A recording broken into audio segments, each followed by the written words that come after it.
Грязь мгновенно пропитала блейзер Джессики, едва она коснулась земли. За эти несколько секунд падения, когда смех учеников эхом отдавался в ушах, она поняла, это было не случайно, это было преднамеренное унижение. Мир замедлился, пока ее руки скользили по влажной траве, и грязь покрывала юбку, рукава и волосы. Кто-то крикнул, что ей здесь не место, что она не похожа на учительницу, что ей лучше вернуться домой. Светило солнце, но тени казались темнее ночи. Джессика медленно поднялась, смахнула грязь с одежды, ее сердце бешено колотилось. Новая учительница уже стала целью учеников, а они даже не знали ее имени. Внутри школьного здания Джессика вымыла грязь с рук, наблюдая, как струйки стекают в раковину. Она взглянула на отражение.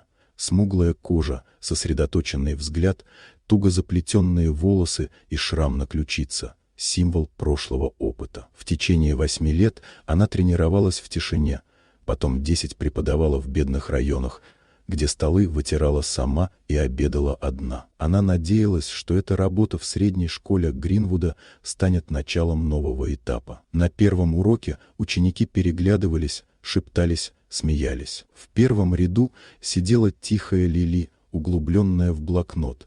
Рядом Сэм, высокий и застенчивый, который избегал прямого взгляда. В конце класса 3 мальчиков, которые, казалось, владели атмосферой: Тайл, Марк и Лео. Их ухмылки повторяли те, что были во дворе. Тайл присвистнул, когда Джессика писала свое имя на доске. Лео громко кашлянул и назвал ее новичком.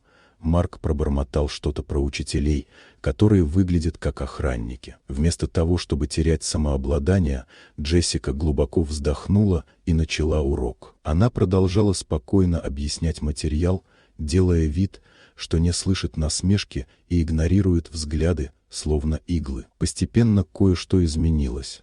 Лили подняла глаза, увлеченная темой, Сэм поднял руку, а несколько других слегка наклонились, слушая, как она говорит о словах, которые могут менять мир, и о силе образования. На перемене Джессика поела в комнате персонала, ощущая себя все еще влажной после утреннего происшествия. Другие учителя кивали ей с профессиональной вежливостью, но не больше. Выйдя во двор, она почувствовала солнце на лице и заметила Лили, сидящую отдельно, опустив плечи. Джессика узнала знакомую позу – защитное съеживание, которое она сама пережила в подростковом возрасте. Она осторожно подошла и тихо заговорила с девушкой о поэзии, страхах и мечтах. Но спокойствие длилось недолго. 3 мальчиков подошли с развязными лицами. Тайл толкнул Джессику, Лео начал записывать на телефон, Марк подшучивал над Лили. Джессика осталась спокойной,